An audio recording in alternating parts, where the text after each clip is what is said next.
ഇത് ഇന്നലത്തെ വീഡിയോ ആണ്. രാവിലെ തന്നെ അത്യാവശ്യം പണികളൊക്കെ എടുത്ത് ഞാനും കുഞ്ഞിനും കുളി കഴിഞ്ഞ് കയറി വന്നേ. പിന്നെ ജസ്റ്റ് ഒന്ന് ഒരുങ്ങാൻ ഓർത്ത് ബോഡി ലോഷനും തേച്ച് പിന്നെ സിന്ദൂരത്തിൻ്റെ സ്റ്റിക്കാണ് ഞാൻ ഉപയോഗിക്കുന്നത്. പിന്നെ കണ്ണ് വഴി ഒരു പൊട്ടും തൊട്ടേ. അപ്പോൾ എൻ്റെ കുഞ്ഞൻ എൻ്റെ മടി ചാടി കയറിയിരിക്കുവാണേ. അവൻ നിലത്ത് നിൽക്കുന്ന കാര്യം വലിയ മടിയുള്ള കാര്യമാണേ. അപ്പോൾ ഇതിന് വെള്ളം വന്നേ. ആഴ്ച 2 പ്രാവശ്യം വെള്ളം വന്നേ. പഞ്ചായത്ത് വെള്ളമാണേ. ഓസ് അകത്തോട്ട് കണക്ട് ചെയ്ത് വെള്ളം പിടിക്കുവാണേ. പാടാഴ്ചയില്ല ഇവനെയും കൊണ്ട് നല്ല പാടാണേ. ഇവനെൻ്റെ പുറകെ നടക്കും. ഓസയിലും പിടിച്ച് വലിച്ച് തിണ്ണലോട്ട് ചാടുവേ. കഥ തുറന്നിടാനേ പറ്റിയല്ല ഇവിടെ. അതാണ് അവസ്ഥ. പിന്നെ ഞാനൊരു ബിസ്ക്കറ്റും കൊടുത്ത് മയക്കി അവനെ അവിടെ ഇരുത്തിയേ. എന്നിട്ടാണ് ഞാൻ വെള്ളം പിടിക്കുന്നത്. നല്ല തിണ്ണ ചാടും. ഒരുപോലെ വരുന്നുണ്ടായിരുന്നേ. പിന്നെ കുറച്ച് നേരത്തിന് നല്ല ശക്തി വരാൻ തുടങ്ങി. അപ്പോൾ തന്നെ അകത്ത് നിറഞ്ഞ പിന്നെ ഞാൻ പുറത്ത് പിന്നെ കണക്ട് ചെയ്യാൻ വേണ്ടി പോയേ. അത് ബാത്റൂമിലോട്ടുള്ള കണക്ഷനാണേ. ബാത്റൂമിൽ പിന്നെ അങ്ങനെ കണക്ട് ചെയ്തിട്ട് അവിടെ നിറഞ്ഞ് കഴിയുമ്പോഴത്തേന് പിന്നെ അലക്കുന്നിടത്തേക്ക് കണക്ട് ചെയ്യണം. അങ്ങനെ 3 സ്ഥലത്താണ് വെള്ളം പിടിക്കുന്നത്. അത് കഴിഞ്ഞപ്പോൾ തന്നെ എനിക്ക് മീഷോയിൽ നിന്ന് 2 ഡ്രസ്സ് വന്നിട്ടുണ്ടായിരുന്നേ.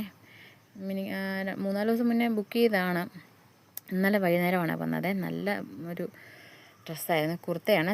കുർത്ത സെറ്റല്ല, കുർത്ത മാത്രമായിട്ടുള്ളത്. 300 സംതിങ് ആണ് റേറ്റ് വരുന്നത്. നല്ല മെറ്റീരിയൽ, എനിക്ക് ഭയങ്കരമായിട്ട് ഇഷ്ടപ്പെടാം. വൈറ്റ് പ്രിൻറ്റിങ് ഒക്കെ വന്നുകൊണ്ട് അടിപൊളിയായിരുന്നേ. എനിക്ക് ഇട്ടിട്ട് നല്ല ചേരുന്ന പോലെ തോന്നി. നല്ല രസമുണ്ടായിരുന്നു. Viscose റേയാണ് material. പിന്നെ ഈ ലാവൻഡർ കളർ ഇതിന് മുന്നേ ഞാൻ മേടിച്ചാണ്. ഇത് നല്ല തുണിയാണ്. ഇതിന് പിന്നെ പലാസോ പാൻറ്റും വരുന്നുണ്ട്. അടിപൊളി ഡ്രസ്സ്, എനിക്ക് ഭയങ്കരമായിട്ട് ഇഷ്ടപ്പെട്ടെ. പൈപ്പിങ്ങും കാര്യങ്ങളും എല്ലാം വരുന്നുണ്ട് കയ്യിൽ. അടിപൊളിയാണ്. പിന്നെ ഞാൻ മുറ്റത്തോട്ട് ചാടി രാവിലെ. വേറൊന്നിനല്ല, ചക്കക്കുരു മുരിങ്ങക്കോല് വിട്ട് കറി വെക്കാൻ വേണ്ടിയാണ്.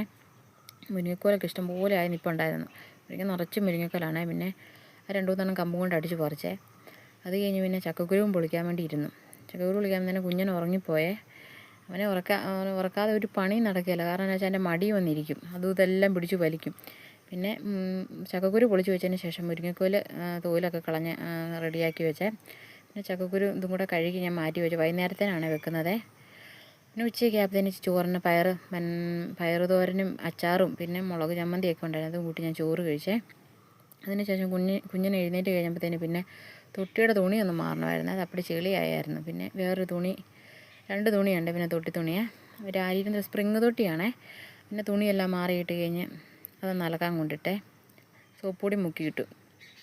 അതിനുശേഷം പിന്നെ വൈകുന്നേരം ആയപ്പോഴത്തേന് പിന്നെ ചക്കക്കുരു കറി വെക്കാൻ വേണ്ടി റെഡിയാക്കി കുക്കറിൻ്റെ അകത്തേക്ക് വെച്ചേ.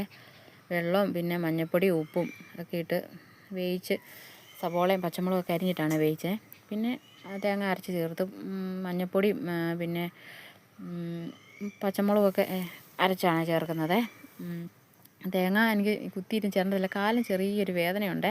മുട്ടിന് എന്തോ പറ്റിയിട്ടുണ്ട്, ചെറുതായിട്ട് ഇച്ചിരി വേദനയുണ്ട്. അതുകൊണ്ട് പിന്നെ ചേട്ടായി വന്നിട്ടാണ് കറിക്ക് ചേർത്തത്. അപ്പോൾ ചേട്ടായി വന്നപ്പോൾ കടിയൊക്കെ കൊണ്ടുവന്നായിരുന്നു. പിന്നെ അത് കഴിച്ചു, ചായയും കുടിച്ചു. അപ്പോൾ അത്രയേ ഉള്ളൂ. അടുത്ത വീഡിയോ കാണാം. ബൈ.